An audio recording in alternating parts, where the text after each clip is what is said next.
Hello guys, कैसे हैं आप सब। स्वागत है आप सभी का मेरे YouTube channel sports prediction expert UK पे, जहां मैं आपका होस्ट और आपका दोस्त उमेद किशन पेश हूं एक ब्रांड न्यू एनालिसिस वीडियो के साथ, जहां मैं डिटेल में एनालिसिस करने वाला हूं विमेंस प्रीमियर लीग 2023 का मैच नंबर 4, जो कि खेले जाने वाला है royal Challengers Bangalore women's versus Mumbai Indians women's के बीच में। धमाकेदार होने वाला है मुकाबला, क्योंकि जैसा कि आप जानते हैं कि मुंबई इंडियंस अपना पहला मुकाबला बहुत भारी अंतर से 143 रन से जीत करके आ रही है। वहीं मैं अगर बात करूँ रॉयल चैलेंजर्स बैंगलोर की, इनको भी 200 प्लस का टारगेट चेज करना था और 60 रन से हार कर आ रहे हैं। तो एक टीम एक मुकाबला जीत कर आ रही है और दूसरी टीम अपना पहला मुकाबला हार करके आ रही है। तो काफ़ी टक्कर का होने वाला है मुकाबला, और मुंबई इंडियंस ने धमाकेदार जीत ली है और दिल्ली कैपिटल्स अपना एक मुकाबला जीत चुकी है। गुजरात जायंट्स ने तीन मुकाबले में से दो मुकाबले खेल लिए हैं। तीन लीग मैचेस जो हुए हैं उनमें से दो में गुजरात जायंट्स थी, एक मैच जीती है एक मैच हारी है। तो लगभग सभी की जीत का टारगेट खुल गया है। बस दो टीमें यूपी वॉरियर्स का मैच जीतना बाकी है और रॉयल चैलेंजर्स बैंगलोर विमेंस का मैच जीतना बाकी है। तो धमाकेदार पीक पकड़ेगा अभी यहाँ से टूर्नामेंट। 8 लीग मैचेस हैं, तो कैसे रहेगा पूरा डिटेल एनालिसिस मैं आपके साथ करके बताऊंगा, जहाँ मैं आपको डिटेल में बताने वाला हूँ मैच प्रिडिक्शन, टीम न्यूज़ और fantasy tips for match number 4। तो अगर आप मेरे चैनल पे नए हैं तो मेरे channel sports prediction expert UK को फटाफट से सब्सक्राइब कर लीजिएगा और बेल नोटिफिकेशन ज़रूर से प्रेस कीजिएगा। मेरे चैनल का नाम है स्पोर्ट्स प्रेडिक्शन एक्सपर्ट यूके। हम बढ़ते हैं फटाफट से नेक्स्ट सेक्शन में, जहां मैं डिटेल में बता देता हूं कि हमारे कौन कौन से पॉइंट्स हैं जो हम कवर करने वाले इस मुकाबले के लिए। तो शुरुआत करेंगे हम टीम न्यूज़ से, जहाँ पे आपको मैं बताऊंगा टीम से क्या खबर आ रही है, किस प्लेयर को ट्राई करने का सोच विचार कर रही है दोनों की दोनों टीमें। Royal Challengers Bangalore women's team ने कुछ खास गलत किया नहीं है पिछले मुकाबले में। काफ़ी बड़ा टारगेट चेज़ करना था तो होना ही था कि 60 रन 30 रन 20 रन से हारे ही हारे, क्योंकि बहुत बड़ा पहाड़ जैसा स्कोर हो गया था और काफ़ी ज़्यादा गेंदबाजी में रन लीक हो गए थे, जो कि सही नहीं था। तो गेंदबाजी में थोड़ी इंप्रूवमेंट कर सकती रॉयल चैलेंजर्स बैंगलोर, बट बल्लेबाजी ज़बरदस्त थी, बल्लेबाजी में किसी तरीके की कमी नहीं थी। अगर मैं बात करूं वहीं दूसरी मुंबई इंडियंस की, तो पहला मुकाबला भारी अंतर से जीत करके आ रही है और मेरे को नहीं लगता इनकी तरफ से कोई चेंजेस आएंगे। पहले मुकाबले में इतना ज़बरदस्त प्रदर्शन और नेट रन रेट 7 के पार पहुंच गया है। मतलब यहाँ से अगर 2-3 मुकाबले मुंबई इंडियंस हारती भी है तो नेट रन रेट नेगेटिव में जाने ही नहीं वाला। इतना बेहतरीन नेट रन रेट ले चुके हैं मुंबई इंडियंस। तो मैं डिटेल में बताऊंगा टीम न्यूज़ क्या आ रही है इस मैच के रिलेटेड। नेक्स्ट मैं बात करूंगा, आपके साथ बताऊंगा टीम स्क्वाड क्या है, कौन से प्लेयर्स हैं जो ट्राई किए जाएंगे अभी मुकाबले में। जैसे टूर्नामेंट अभी स्टार्ट ही हुआ है, आगाज़ हुआ है, तो bring it on, women's cricket को बहुत अच्छा बढ़ावा मिल रहा है। तो हो सकता है कुछ टीमें अपने नए नए प्लेयरों को ट्राई करें, तो मैं उनके बारे में आपको ज़रूर बताऊंगा आगे की वीडियो में बढ़ते टाइम। फिर मैं बताऊंगा आपको एक्सपेक्टेड प्लेइंग 11 क्या होने वाली है दोनों टीमों की इस मुकाबले के लिए, क्योंकि रॉयल चैलेंजर्स बैंगलोर चाहेगा कि अब एक पहला मुकाबला जीत लिया जाए, वहीं मुंबई इंडियंस भी चाहेगा कि एक दो प्लेयर और ट्राई कर लिए जाए ताकि अपनी स्क्वाड को सेटल कर लिया जाए और टूर्नामेंट जीत लिया जाए। तो मैं वो डिटेल में आपको बताऊंगा। फिर बताऊंगा स्केड्यूल और ग्राउंड रिपोर्ट की, किस मैदान पर खेले जाने वाला है मुकाबला, कैसी है वहाँ की पिच। दो ही पिच पे पूरा विमेंस प्रीमियर लीग खेले जाने वाला है, जो कि एक डीवाई पाटिल स्टेडियम है और एक ब्रुबॉन स्टेडियम है। तो ये ब्रुबॉन स्टेडियम में खेलने जाने वाला मुकाबला है। एक और हाई स्कोरिंग मैदान है, तो यहाँ पे काफ़ी रन बनते हुए नजर आएंगे। प्लस शाम का मैच है तो काफ़ी ज़्यादा रोमांचक होगा इस ये वाला मैच भी। फिर आगे चलते हुए मैं बताऊंगा प्लेयर स्टैट्स। आप सभी जैसे जानते हैं कि आईसीसी विमेंस टी20 वर्ल्ड कप में ये सारे खिलाड़ी काफ़ी बेहतरीन प्रदर्शन कर करके आ रहे हैं, तो इनसे काफ़ी उम्मीद रहेगी इस मुकाबले में भी। और प्लस जो यंगस्टर्स आए हुए हैं इसमें विमेंस टीम के खेलने के लिए, वो बहुत ज़बरदस्त अंडर 19 वर्ल्ड कप खेल के आ रहे हैं इंडियन प्लेयर्स और फॉरेन प्लेयर्स। तो बेहतरीन पिकअप है ये, पिकअप पकड़ेगी यहाँ से टीम, और यंगस्टर्स के लिए काफ़ी बड़ा मंच सेट कर दिया गया है टू शोकेस देयर टैलेंट। तो मैं डिटेल में बताऊंगा प्लेयर स्टैट्स के पहले पहले मुकाबले में क्या क्या प्रदर्शन था, वो भी ऐड करके बताऊंगा। फिर हम चलेंगे फैंटेसी क्रिकेट टिप्स पे, जहाँ पे मैं दूंगा कि अगर फैंटेसी क्रिकेट में पैसा कमाना है तो किस प्लेयरों पे हम रखेंगे दाव, किसको ट्राई करेंगे captain vice captain grand league और स्मॉल लीग में। फिर फाइनली मैं आपको बताऊंगा फैंटेसी क्रिकेट टीम जो कि ग्रैंड लीग और स्मॉल लीग की बेहतरीन टीम शेयर करने वाला हूँ मैं आपसे। और उसके बाद दूंगा मैं माई प्रेडिक्शन में मेरी फाइनल टीम, जो कि बेस्ड ऑन होगी पूरे एनालिसिस की आईसीसी में टी20 वर्ल्ड कप की, जितने भी इंटरनेशनल प्लेयर्स हैं उनने कौन कौन सी सीरीज़ खेली है। जैसे इंडिया ट्रैंगुलर सीरीज़ खेल कर आ रहा था, एशियन टीमों ने एशिया कप खेला था, ऑस्ट्रेलियन टीम ने अपना होम सीरीज़ खेली थी पाकिस्तान के अगेंस्ट। सो मैं डिटेल में कवर करके बताऊंगा किसका कौन सा होम सीज़न अच्छा गया था, किसने क्या बेहतरीन परफॉर्मेंस किया था आईसीसी वुमेन्स टी20 वर्ल्ड कप आने तक और पहले पहले मुकाबले। तो डिटेल में करके पूरा analysis, match prediction, team news, इन सब के बेसिस पे मैं अपनी फाइनल टीम आपके साथ शेयर कर दूंगा आखिरी में, और जो होगी बेहतरीन टीम, और उसमें एक दो चेंजेस करेंगे हम टॉस के बाद। वरना तो मोस्ट सेटल्ड टीम मैं आपको देने वाला हूँ जिसके साथ हम उतरेंगे। मैंने पहले मुकाबलों में जो जो प्लेयर बताए वही बैंग ऑन खेले वो मुकाबले। ऐसा एक खिलाड़ी नहीं रहा जिनको मैंने नाम नहीं लिया और वो खेल गया हो। जो प्लेइंग 11 मैंने सजेस्ट की थी, एक्सपेक्टेड प्लेइंग 11 जो मैंने दी थी, वही प्लेइंग 11 खेली है अब तक पांचों टीमों से। तो ये इतना ज़बरदस्त प्रिडिक्शन आपको कोई नहीं करके देगा यूट्यूब पे। तो अगर आप मेरे चैनल पर नए हैं और वीडियो देख रहे हैं और बट सब्सक्राइब करना भूल गए हैं, तो मेरे channel sports prediction expert UK को फटाफट से सब्सक्राइब कर लीजिएगा। It is a humble request, please subscribe to my YouTube channel sports prediction expert UK.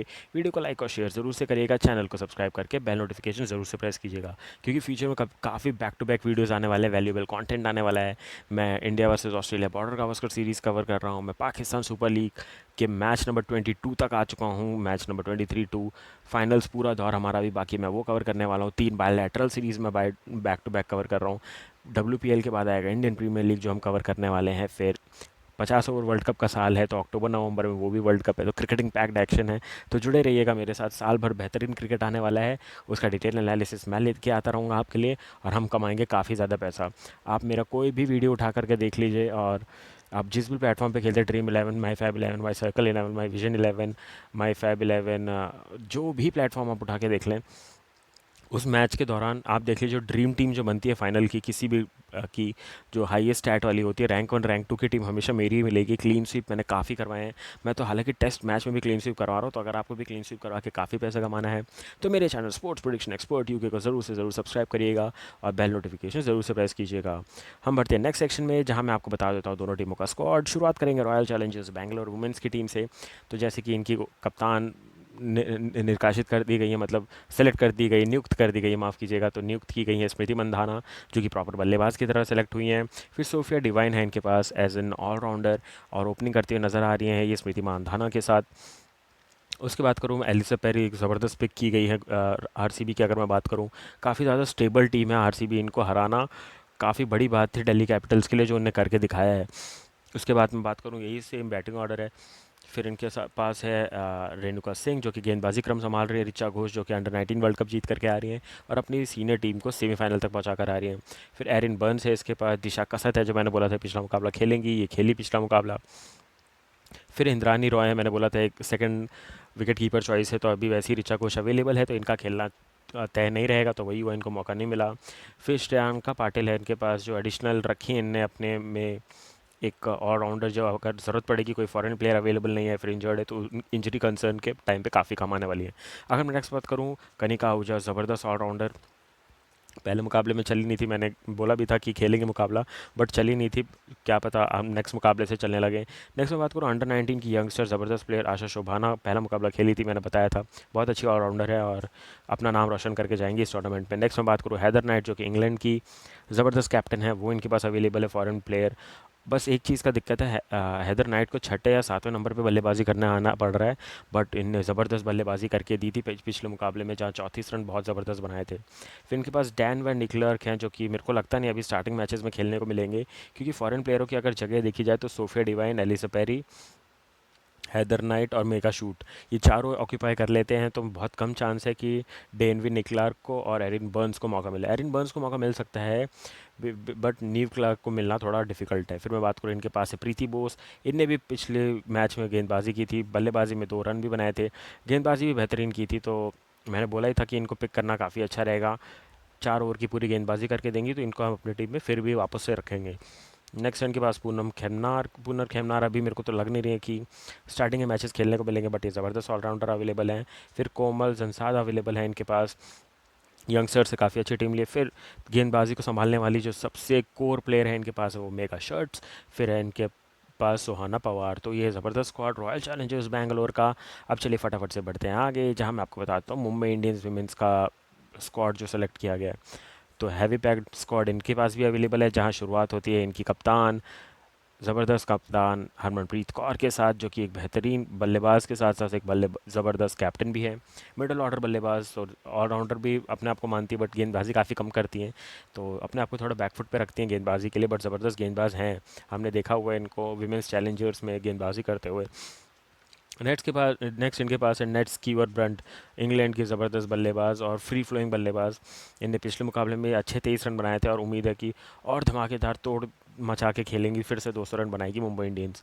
फिर इनके पास फॉरेन प्लेयर एक और ऑलराउंडर अमीलिया कर हैं, जो कि ज़बरदस्त प्लेयर है न्यूजीलैंड की, और धमाकेदार बल्लेबाजी करके देती हैं ये, तो इनके ऊपर फिर से हमें नज़र रहेंगी। इनने भी 45 रन बनाए थे लगभग 200 की स्ट्राइक रेट से, तो इन पे भी काफ़ी नज़र रहेंगी। फिर पूजा वस्त्रकर सेमीफाइनल नहीं खेल पाई थी, इंजर्ड थी और मतलब फीवर था, रिकवरी करने में टाइम लग गया था।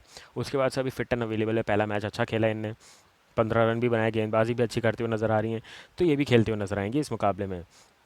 नेक्स्ट है इनके पास Yastika Bhatia, the player to watch out for. ज़बरदस्त खिलाड़ी हैं, T20 लीग्स में सबसे ज़्यादा रन बनाने वाली इंडियन प्लेयर हैं यास्मिका भाटिया। पहले मुकाबले में फ्लॉप थी, इसका मतलब ये ना समझे कि इनका फॉर्म गया हुआ है। यास्मिका भाटिया छाने को तैयार हैं और ये ज़बरदस्त प्लेयर होने वाले हैं इस टूर्नामेंट की। तो अगर मैं नेक्स्ट में बात करूँ, हैदर ग्रैहम है इनके पास जो पिछला मुकाबला खेल रही थी। फिर ईसाबेल वोंग है जो मैंने आपको बोला था खेलेंगी, ये भी खेली थी। अमनजोत कौर ने भी पिछला मुकाबला खेला था, ज़बरदस्त अंडर 19 की खिलाड़ी। फिर है नीलम बिष्ट, एक और ऑलराउंडर अवेलेबल है, बट अभी इनकी टीम में जगह नहीं बन रही जिस हिसाब से इनको रोल देना है। ये तभी फिट होंगी टीम में अगर अमनजोत कौर या फिर हुमायरा काज़ा को अगर टीम में से अगर रेस्ट दिया जाए, तभी नीलम बिष्ट को खिलाया जा सकता है। फिर इनके पास दारा गुज्जर, मेरे को लग रहा था दारा गुज्जर को पहले मुकाबले से मिल जाएगा प्लेइंग 11 में मौका, बट अभी इनको बेंच पे बैठा है। बट काफ़ी कुछ सीखेंगी बेंच पे भी बैठ के, क्योंकि प्रैक्टिस सेशन नेट सेशन से काफ़ी कुछ सीखने को मिलता है सीनियर प्लेयरों से। फिर इनके पास है साइका इशक। साइका इशक ज़बरदस्त गेंदबाजी करके आ रही है पिछले मुकाबले में, अगर आप सभी जानते हैं इनको कि इशक ने क्या किया था। 3.1 ओवर की गेंदबाजी में 11 रन दे के 4 विकेट झटके थे। तो मैंने बोला ही था कि ज़बरदस्त गेंदबाज है अंडर 19 की और छाएंगी इस मुकाबले में, और छा गई। और इस खिलाड़ी ने हमारे हमको करवाया था क्लीन स्वीप। और अगर मैं बात करूँ आरसीबी से, तो आरसीबी से भी हमारा अच्छा खासा क्लीन स्वीप हो गया था, क्योंकि हैदर नाइट, एलिसा पेरी और स्मृति मानधाना थी हमारी टीम में। और गेंदबाज और हैदर नाइट ने ज़बरदस्त गेंदबाजी भी की थी, तो हमें वहीं से पॉइंट ज़्यादा मिल गए थे, जो हमें क्लीन स्वीप में काफ़ी हेल्प करके गया। नेक्स्ट मैं बात करूँ, हमारे पास थी हेले मैथ्यूज़ की बात करेंगे। पिछला मुकाबले में ओपनिंग की थी इनने, तो मैं काफ़ी ज़्यादा आश्चर्यचकित रह गया था कि क्या रीज़न है इनको ओपनिंग देने का। बट ज़बरदस्त ज़बरदस्त डिसीजन मेकिंग थी ये मुंबई इंडियंस की तरफ से, जहां डिसाइड किया गया हेले मैथ्यूज़ और यात्सनिका भाटिया से ओपनिंग करवाना। तो आप वही सोचिए, यात्सनिका भाटिया अगर फायर पावर देंगी तो हेले मैथ्यूज़ भी तेज़ खेलेंगी। अगर हेले मैथ्यूज़ तेज़ खेल लेंगी तो यात्सनिका भाटिया के पास समय रहेगा रुक के खेलने का। और उसके बाद आती है नेट स्काई और ब्रंट, जिनने भी, वो भी एक ज़बरदस्त बल्लेबाज। फिर हरमनप्रीत कौर आती हैं, फिर अमूल्या कर, तो इनका हैवी पैक टॉप 5 है जो कि ज़बरदस्त खेलता है। फिर इनके बाद सबसे बड़ी बात है, क्लोए ट्रायन अभी बाहर बैठी हैं इतनी बेहतरीन लाइनअप होने के बाद। तो मेरे को लगता है कि इसाबेल वोंग को इस मुकाबले में आराम दिया जा सकता है। दिया जाएगा कि नहीं वो बहुत बड़ी बात है डिसाइड करना, बट ईसा वोंग मेरे को लगता है इस मुकाबले में आराम दिया जा सकता है। इन्हें कुछ गलत किया नहीं था, 3 ओवर की गेंदबाजी में 7 रन दे के लिए थे, 1 विकेट। बट मेरे को लगता है क्लोए ट्रायन की ज़रूरत पड़ेगी मुंबई इंडियंस को आगे के मैचेस में, क्योंकि वाइस कैप्टन है साउथ अफ्रीका की, तो काफ़ी क्रिकेटिंग नॉलेज अच्छा है इनको। और T20 क्रिकेट काफ़ी अच्छा खेलता है और ज़्यादा खेलता है South Africa as compared to India. तो काफ़ी हेल्प मिलेगी अगर क्लोएट रायन को खिलाए। बट एक ही दिक्कत होगी, 4 फॉरेन प्लेयरों में किस किस को खिलाए। सीवर ब्रंट तो खेलेंगी, एमिली कर भी खेल रही है, हेले मैथ्यूज़ भी खेल रही है, तो चौथा किसको रखना है। हैदर ग्राहम को रख सकते हैं, फिर क्लोएट रायन को रख सकते हैं। तो इन दोनों में से चॉइस करने पे एक डिसीजन मेकिंग करनी पड़ेगी, या फिर इसाबेल वोंग की जगह खिलाना पड़ेगा ट्रायन को। तो ये रहेगी। फिर उनके बाद हुमैरा काजी को रखा था टीम में, मैं काफ़ी खुश था इनको टीम में रखा गया, और अच्छी पिक है ये, मतलब इनको कंसिस्टेंटली मैच देख मिलेंगे खेलने को तो अच्छा प्रदर्शन करेंगी। तो इनको गेंदबाजी भी नहीं मिली ना बल्लेबाजी मिली, तो कोई दिक्कत परेशानी की बात नहीं, अभी धीरे धीरे मिलेंगी। फिर इनके पास प्रियंका बाला, एक विकेट कीपर वैसे ही अवेलेबल है, तो इनको वो वैसे ही था कि नहीं मिलेगा मौका अभी के मुकाबलों में। फिर इनके पास सोनम यादव व जितमाली कलीता, तो जितमानी कलीता भी एक अच्छी गेंदबाज हैं। तो अगर मेरे को लगता है इनको थोड़ी सी और लिबर्टी देनी चाहिए थी। 2 ही ओवर की गेंदबाजी की थी इनने पहले मुकाबले में, बट उम्मीद है इस मुकाबले में ज़्यादा गेंदबाजी करेंगी। तो ये था दोनों टीमों का ज़बरदस्त स्क्वाड। तो अगर आपको पसंद आ रहा है मेरा डिटेल एनालिसिस, तो मेरे channel sports prediction expert UK को फटाफट से सब्सक्राइब करके बेल नोटिफिकेशन ज़रूर से प्रेस कीजिएगा। हम बढ़ते हैं अपने नेक्स्ट सेक्शन में, मैं जहाँ पर डिटेल में कवर कर देता हूँ दोनों टीमों की एक्सपेक्टेड प्लेइंग 11 क्या हो सकती है। शुरुआत करेंगे मुंबई इंडियंस की प्लेइंग 11 से, तो स्मृति मानधाना और सोफिया डिवाइन करेंगी ओपनिंग। अब देखने वाली बात यह है कि सोफिया डिवाइन अभी नेशनल टीम में भी, अपनी इंटरनेशनल टीम में भी नंबर 3 पे खेलती हैं, और उनको यहाँ पे ओपनिंग दिया गया था। अगर आप देखेंगे, जो जो ऑलराउंडर प्लेयर्स हैं जो अपनी खुद कैप्टन होके 3-4 नंबर पे खेलते थे अपनी इंटरनेशनल टीम के लिए, उनको डायरेक्ट आके WPL में ओपनिंग मिल रही है। तो जैसा कि अगर मैं बता दूं कि ऐसा यहाँ पे सोफिया डिवाइन के साथ भी देखने को मिल रहा है, हेले मैथ्यूज़ के साथ भी यही हो रहा है। हेले मैथ्यूज़ अपनी नेशनल टीम के लिए 3-4 नंबर पे आती थी, बट यहाँ भी इनको ओपनिंग दी जा रही है।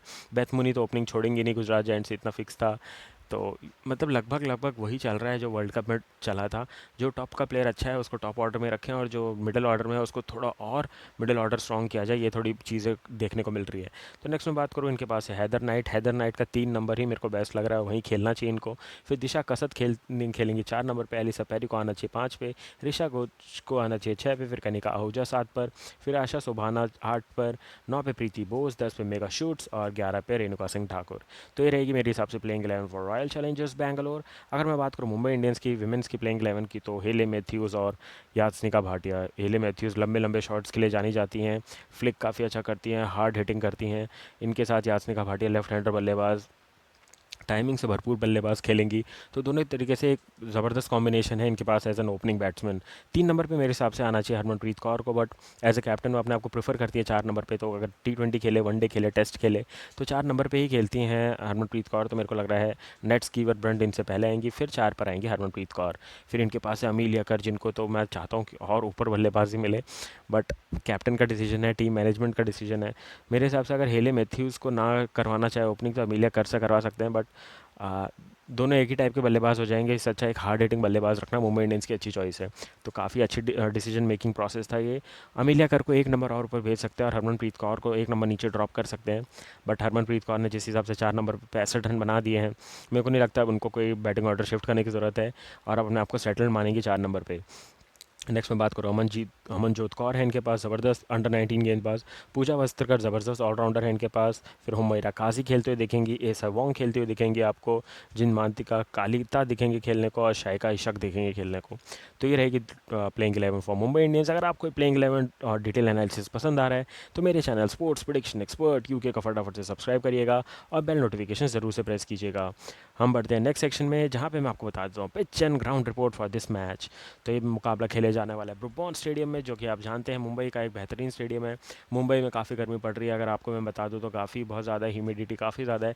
और पिचेस अगर आप देखेंगे तो पूरी तरीके से सपाट पिच है, बट हरी घास दी गई है पिच पे, और यहाँ चेजिंग करना काफ़ी डिफिकल्ट जाने वाला है, इसकी पूरी गारंटी है। क्योंकि 180-200 रन बन रहे हैं विमेंस क्रिकेट में, तो काफ़ी बड़ी बात है। तो मेरे हिसाब से ये भी एक होगा एक हाई स्कोरिंग मुकाबला। तो अगर मैं बात करूँ, हिस्टोरिकल ग्राउंड है, पिच काफ़ी बैटिंग को मदद करती है, पहले बल्लेबाजी करने टीम को हमेशा फ़ायदा रहने वाला है। और मेरे हिसाब से टॉस जीत के बल्लेबाजी करना ही बेस्ट फैसला रहेगा। मैं पहले ही आपको बता दूं, फर्स्ट इनिंग का एवरेज स्कोर अगर मैं बताऊं तो 150 है। और स्पिनर्स को यहाँ पे काफ़ी मदद मिलती है। सेकंड अगर आप देखेंगे तो सेकंड पारी में तो और स्पिन मिलेगी, जब गेंद और थोड़ी सी स्लो होगी। आप उस मैच में ना जाएं जो पहला मुकाबला खेला गया है, वो ब्रबॉर्न स्टेडियम में दोपहर का मुकाबला खेला गया है, जो 3 साढ़े 3 खेला गया है। तो उस टाइम पिच थोड़ा अलग बिहेव करती है। बट अगर मैं अभी की बात करूँ, उस मैच में दोनों इनिंग में स्पिन को काफ़ी मदद था, बट यहाँ पे दूसरे इनिंग में ज़्यादा मिलेगा टर्न और ग्रिप, क्योंकि पिच थोड़ी और रफ होगी और थोड़ी स्लो होती जाएगी। तो स्पिनर्स को सेकंड इनिंग में काफ़ी मदद मिलने वाली है। अगर मैं बात करूँ फर्स्ट एंड सेकंड इनिंग की एवरेज स्कोर की, तो 122 रन मेरे हिसाब से लगभग लगभग एक है यहाँ का एवरेज स्कोर। सेकंड इनिंग का है 147। तो अगर आप नॉर्मल क्रिकेटिंग एक्शन देखें यहाँ पे, क्योंकि अगर यहाँ पे मेंस क्रिकेट भी होता है, विमेंस क्रिकेट भी होता है, स्टेट लेवल क्रिकेट के भी T20 मैचेस होते हैं, फर्स्ट क्लास के भी T20 मैचेस होते हैं, तो उसके हिसाब से बताऊँ तो ये चेजिंग ग्राउंड है। बट विमेंस क्रिकेट में अभी तक चेज़ अच्छा देखने को मिला ही नहीं है। तीनों मुकाबले चेजिंग टीम हारी है और बैटिंग फर्स्ट जीती है। तो मेरे हिसाब से यही चलने वाला ट्रेंड, बैटिंग फर्स्ट टीम ही जीतेगी। जो वर्ल्ड कप में हो रहा था सेम वो यहीं यहीं पे होगा, बैटिंग फर्स्ट टीम ज़्यादा से ज़्यादा मुकाबले जीतेगी। क्योंकि अगर इंडियन कंडीशंस भी देखें तो अंडर लाइट्स तब तक चेज़ आसान नहीं है जब तक थोड़ा मिड ऑफ मार्च आएगा नहीं, तब तक। अभी तो सारे मुकाबले नए हैं, तो काफ़ी रन लीक हो रहे हैं, और सारी टीमें अपनी यंगस्टर्स गेंदबाजों को ट्राई कर रहे हैं, तो काफ़ी ज़्यादा इकॉनमी उनकी हाई जा रही है, तो उसके कारण काफ़ी रन पिट रहे हैं। तो अगर मैं देखूँ तो हाई स्कोरिंग मुकाबले हैं, इसलिए चेजिंग मुश्किल है। वरना अगर आप देखें तो दिल्ली कैपिटल्स अगर वही 160-170 बनाती, तो आराम से रॉयल चैलेंजर्स बैंगलोर चेज़ कर जाती। तो टारगेट ही इतना हाइट सेट हो जा रहा है कि बल्लेबाज आपको ख़राब दिख रहे हैं, बट बल्लेबाजी किसी भी टीम ने इतनी ख़राब नहीं की, अगर आप बस गुजरात जायंट्स का पहला मुकाबला छोड़ दे तो। तो अगर मैंने जैसा बताया, स्पिनर्स को काफ़ी मदद रहेगी इस मुकाबले में। एक और हाई स्कोरिंग मुकाबला देखने को मिलने वाला है, 160 प्लस रन इस पर भी बनने वाले हैं। और जैसे मैंने आपको कहा, कैप्टन यहाँ पे टॉस जीत के करेगा बल्लेबाजी का फैसला। तो ये था डिटेल एनालिसिस, मैच प्रिडिक्शन और pitch and ground report details. चलिए फटाफट से बढ़ते हैं आगे, जहाँ मैं प्लेयर स्टैट्स बता देता हूँ दोनों टीमों के बैटर्स और बॉलर्स की। शुरुआत करेंगे रॉयल चैलेंजर्स बैंगलोर से। तो स्मृति मंधाना ने अच्छी ओपनिंग बल्लेबाजी की थी, 35 रन बनाए थे 23 गेंदों में। इनके साथ ओपनिंग करने आई थी सोफिया डिवाइन, जिन्हें बनाए थे 14 रन 11 गेंदों में। एक ओवर की गेंदबाजी में 20 रन पिटे थे इनको, तो काफ़ी खुलकर बल्लेबाजी हुई थी इनके अगेंस्ट। दिल्ली कैपिटल्स ने तो धज्जी उड़ा दी थी इनकी एक तरीके से। अब बेहतरीन बल्लेबाज कर गई थी। फिर आई थी एलिसा पेरी, 31 रन बनाए इनने 19 गेंदों में, 3 ओवर की गेंदबाजी में 29 रन दे के लिए, एक भी विकेट नहीं। फिर दिशा कसत ने अच्छी बल्लेबाजी की, 11 रन बनाए 9 गेंदों में, कोई बड़ी भूल चूक नहीं हुई है, अच्छी दिखी है बल्लेबाजी में। पहला मुकाबला था, थोड़ी नर्वस भी थी, बट कोई नहीं, इन दी एंड अच्छा क्रिकेट खेल के गई। ऋचा घोष का पहले 3 मुकाबले काफ़ी अच्छे गए थे ICC women's T20 world cup में। उसके बाद से अगर मैं याद करूं तो उनका लास्ट लीग मैच से लेकर सेमीफाइनल से लेकर अभी तक फॉर्म पता नहीं कहाँ चला गया। इस मुकाबले में भी 4 गेंदों में 2 रन बनाकर आउट हो गई। फिर मैं बात करूं हैदर नाइट, अब तक फॉर्म खोया ही नहीं है। अगर मैं अपोजिट बात करूं, हैदर नाइट वर्ल्ड कप से लेकर अभी तक फॉर्म में है। 21 गेंदों में 34 रन जड़े और 3 ओवर की गेंदबाजी में 40 रन दे के लिए 2 विकेट। ये एक मेन प्लेयर थी जिनने हमें काफ़ी ज़्यादा फैंटेसी क्रिकेट पॉइंट्स दिलाए। ये हमारी टीम में थी। सोफिया डिवाइन हमारी टीम में थी। अब मेगा शर्ट्स थी हमारी टीम में। मेगा शर्ट्स को अगर एक विकेट भी मिल जाता तो हमारा एकदम 100% क्लीन स्वीप हो जाता, बट मेगा शर्ट्स को विकेट नहीं मिला। तो एक रीज़न था कि हम मतलब हमारी टॉप 10 में टीम रही, बट टॉप 5 में नहीं आ पाई थी हमारी टीम। तो अगर मैं नेक्स्ट में बात करूँ, मेगा शर्ट्स ने 30 रन बनाए 19 गेंदों में, ज़बरदस्त बल्लेबाजी की, मुकाबला हार गए, बट लूजिंग कॉज में भी बेहतरीन बल्लेबाजी की। तो हमें क्या चाहिए, हमारे चाहिए फैंटेसी क्रिकेट टीम में पॉइंट्स। तो इनने हमें वो पॉइंट्स दिला के दिया और काफ़ी मज़ा आया पैसा कमाने में। नेक्स्ट में बात करूँ, गेंदबाजी में 4 ओवर में 45 रन देके विकेटलेस गई थी ये। फिर नेक्स्ट में बात करूँ प्रीति बोस की, अगर जो यंगस्टर हैं, 4 ओवर में मात्र 35 रन दिया। अगर आप देखें, सीनियर गेंदबाज 40, 20, 10-10, 12-12 की इकॉनमी से गेंदबाजी करके जा रहे थे, वहीं 9 के नीचे की इकॉनमी में गेंदबाजी करके गई है प्रीति बोस। तो इनक्रेडिबल था इनका परफॉर्मेंस। मैं ज़्यादा ख़राब बोलूँगा नहीं, अभी पहले ही मुकाबला हुआ है, तो ये बहुत जल्दी है किसी भी प्लेयर को जज करना। तो 2 रन बनाए इनने बल्लेबाजी में। रेणुका सिंह ठाकुर, सेमीफाइनल से लेकर अब तक विकेट नहीं मिला, सेमीफाइनल में विकेटलेस गई थी, बहुत रन खर्चे थे। यहाँ 3 ओवर में 24 रन देके विकेटलेस गई। नेक्स्ट मैं बात करूँ, कनिका आहूजा पहली बॉल पर आउट हो गई, तो कोई ज़्यादा सोच विचार की बात नहीं है। इससे आप यहाँ से आगे आते हुए सिर्फ इम्प्रूवमेंट ही दिखेगा। 0 से तो ज़्यादा ही रन बनते हुए नजर आएंगे, तो कॉन्फिडेंस आएगा और धमाकेदार परफॉर्मेंस करती जाएंगी। फिर है आशा शोभाना, जिन्हें 2 रन बनाए 3 गेंदों पर, और गेंदबाजी में 2 ओवर में 29 रन देके विकेटलेस गई थी। तो विकेट ज़्यादा गिरा नहीं पाई थी रॉयल चैलेंजर्स बैंगलोर की, अगर मैं बात करूँ तो। और हर टीम की कमज़ोरी मेरे को गेंदबाजी दिख रही है, जहाँ गेंदबाज विकेट ही नहीं ले पा रहे हैं, तो वही हुआ। दिल्ली कैपिटल्स के मात्र 2 विकेट ले पाए थे, जहाँ शिफाली वर्मा और मैग लैनिंग ने 160 की ओपनिंग पार्टनरशिप कर दी थी, जहाँ मैग लैनिंग ने 72 रन मार दिए, शिफाली वर्मा ने 84 मार दिए। फिर है मैरिया जैकैब, जो कि साउथ अफ्रीका के ऑलराउंडर, उन्होंने 40 रन लगभग मार दिए। फिर जेमिमा रॉड्रिगेज ने 22 रन बना दिए, तो 2 ही विकेट ले पाए थे। और अगर अब मैं बात करूँ, दोनों के दोनों हैदर नाइट ने विकेट लिए थे, तो उसके हिसाब से देखें तो विकेट मिले ही नहीं रॉयल चैलेंजर्स बैंगलोर को, और यही एक रीज़न था कि उन्हें अपने 7 गेंदबाज यूज़ करने पड़े और फिर भी 2 ही विकेट ले पाए। तो इम्प्रूवमेंट तो यहाँ से होगा ही। यहाँ से पहले मुकाबले के बाद हम ज़्यादा किसी टीम को जज नहीं करेंगे। तो ये था player sets royal Challengers Bangalore team का। अगर आपको पसंद आ रहा है तो मेरे channel sports prediction expert UK को फटाफट से सब्सक्राइब कर लीजिएगा और बेल नोटिफिकेशन ज़रूर से प्रेस कीजिएगा। हम बढ़ते हैं नेक्स्ट, जहाँ हम बात करेंगे मुंबई इंडियंस वीमेंस की प्लेयरों के स्टैट्स की। तो चलिए फटाफट से शुरुआत करते हैं। मुंबई इंडियंस वुमेन्स पहला अपना मुकाबला बेहतरीन तरीके से जीत करके आ रही है, जहां 143 रन से हरा कर आ रही है गुजरात जायंट्स को। और फिर उसके बाद गुजरात जायंट्स ने भी अपना एक मुकाबला जीत लिया है, तो अभी ज़बरदस्त फॉर्म में है मुंबई इंडियंस, अपना करंट फॉर्म अच्छा लेके आ रही है। जहाँ यास्मिका भाटिया जल्दी आउट हो गई थी, तीसरे चौथे ओवर में ही आउट हो गई थी। एक ही रन बनाए इनने हेली मैथ्यूज़ की, अगर मैं बात करूँ 47 रन बनाए 31 बॉल में, और 1 ओवर की गेंदबाजी में 8 रन दे के विकेटलेस गई।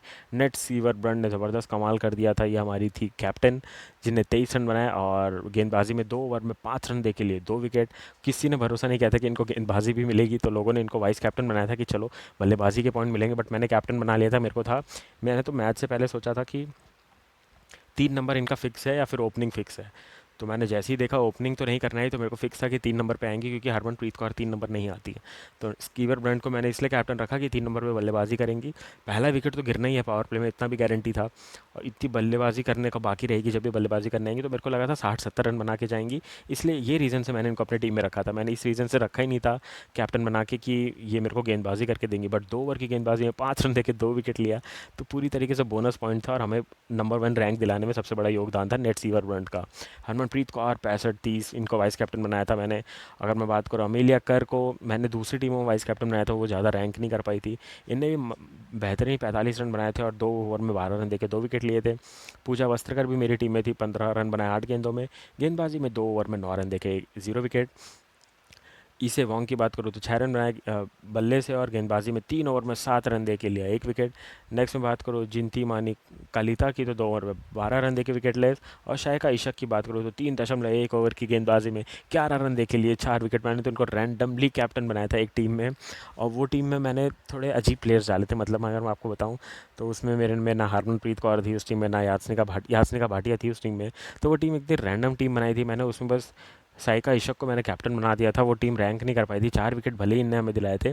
तो मतलब पैसा वसूल वाला मुकाबला मान लीजिए। मतलब अगर मैंने 100% पैसा लगाया तो मेरे को 120 मिला है। इतना नहीं हुआ कि मेरे को 200 मिल गया, 400 मिल गया। इस टीम से मेरे को ज़्यादा पैसा नहीं मिला था। बस Saika Ishaq must win player है, मस्ट पिक रहेंगे हमारे पूरे सीज़न के लिए अब से। अब इनको हमारी टीम में नज़रें बना के रखनी पड़ेगी। तो अगर आपको मुंबई इंडियंस के प्लेयर्स का स्टैट्स पसंद आया तो मेरे channel sports prediction expert UK को फटाफट से सब्सक्राइब कर लीजिएगा, और बेल नोटिफिकेशन ज़रूर से प्रेस कीजिएगा। मैं ऐसी धमाकेदार तरीके से आपको सारे स्टैट्स बताता रहूँगा।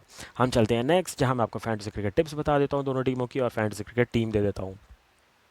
तो अगर मैं शुरुआत करूँ विकेट कीपर में, तो मैं पहले सजेस्ट करूँगा ऋचा घोष। बट ऋचा घोष का इतना अच्छा फॉर्म नहीं है, तो मैं तो जाने वाला हूँ यास्निका भाटिया के साथ। फर्स्ट पिक मेरी यास्निका भाटिया है, बट मगर आप लोग को थोड़ा सेव जाना है तो आप ऋचा घोष को बना सकते हैं पहली चॉइस कैप्टन की, और वाइस कैप्टन बन। और अगर आपको रखना है तो यास्निका भाटिया के साथ जा सकते हैं, फिर दोनों के साथ जा सकते हैं। बट अगर आपको दोनों चाहिए तो आपको एक ऑलराउंडर या फिर एक बल्लेबाज कम करना पड़ेगा, जो कि काफ़ी रिस्की होने वाला है। तो मैं तो यास्निका भाटिया के साथ जाने वाला हूँ, जो इंडिया के लिए सबसे ज़्यादा T20 में रन बनाने वाली बल्लेबाज हैं। तो मैं ट्रस्ट करता हूँ यास्निका भाटिया के इनिंग्स पे, तो मैं उनको अपनी टीम में रखूँगा। अगर मैं बल्लेबाजी में बात करूँ तो हैदर नाइट, स्मृति मानधाना, हरमनप्रीत कौर और सोफिया डिवान रहेंगी मेरी टीम में, 4 प्रॉपर बल्लेबाज। और मैं फिफ्थ चॉइस दूँ तो क्लोए ट्रायन अगर खेलती हैं तो वो रहेंगी, और अमनजोत कौर। अमनजोत कौर नाम याद रखिएगा, मैं आपको चॉइस में दे रहा हूँ, बट ये मेरी टीम में पक्का से रहने वाली हैं। बहुत प्रॉमिसिंग टीम प्लेयर हैं ये, तो ये मेरी टीम में ज़रूर रहने वाली है। अगर मैं बात करूँ ऑलराउंडर्स में, तो हेले मैथ्यूज़, अमेलिया कर, नेट सीवर ब्रंट और एलिसा पेरी, ज़बरदस्त 4 फॉरेन ऑलराउंडर्स प्लेयर रखने वाला हूँ मैं अपनी टीम में। और फिफ्थ चॉइस दूंगा मैं आपको कनिका आहूजा की। अच्छे ऑलराउंडर हैं, इतना नाम बड़ा नाम नहीं है, बट ये चमक सकती है इस मुकाबले में, इसलिए मैं आपको फिफ्थ चॉइस भी दे रहा हूँ। अगर मैं गेंदबाजी में बात करूँ तो अभी तक मेरे को सिर्फ 2 ही गेंदबाज लग रहे हैं जो इस मुकाबले में अच्छी गेंदबाजी कर सकते हैं, जो कि मेगा शर्ट्स और एस इशक, जो मैंने आपको बताया, जो 4 विकेट लेकर आ रही है पिछले मुकाबले में। जो शाहिका इशक है, तो इनको रखेंगे हम अपनी टीम में।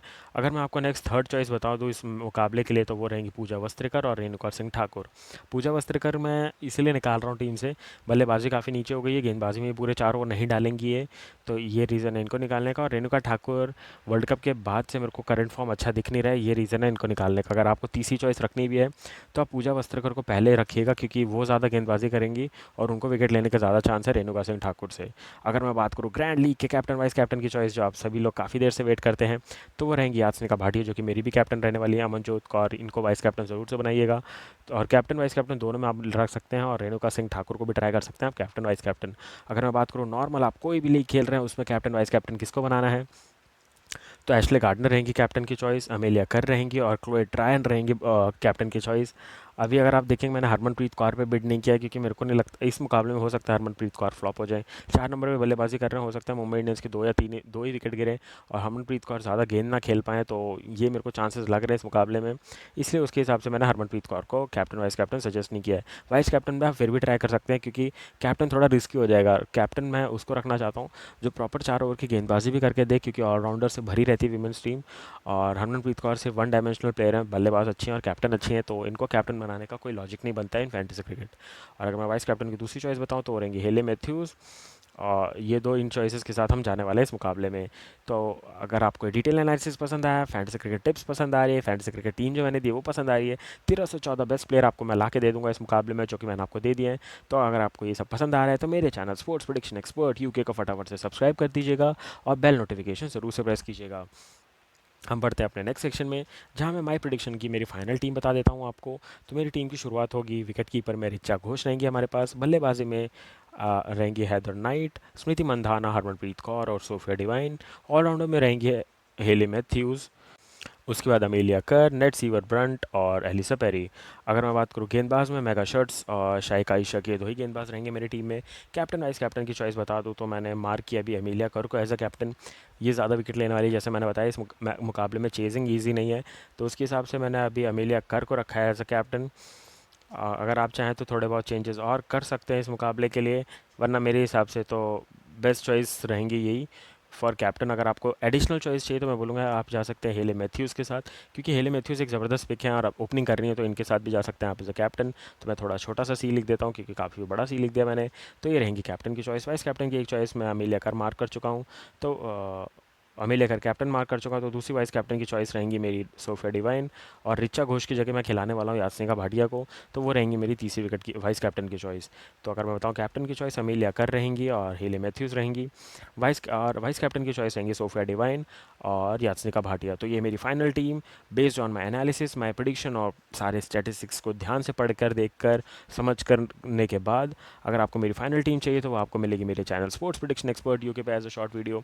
तो जाइए फटाफट से मेरे channel sports prediction expert UK को सब्सक्राइब कर दीजिएगा, बेल नोटिफिकेशन ज़रूर से प्रेस कीजिएगा ताकि फ्यूचर में आने वाले सारे वैल्यूएबल कंटेंट्स का वीडियो आपको मिलता रहे और आपकी क्रिकेटिंग नॉलेज ज़बरदस्त होती रहे और आप काफ़ी पैसा कमा सके in these type of leagues, Dream 11, Fab 11, My Circle 11, My Vision 11, My Fab 11, हल्ला प्ले।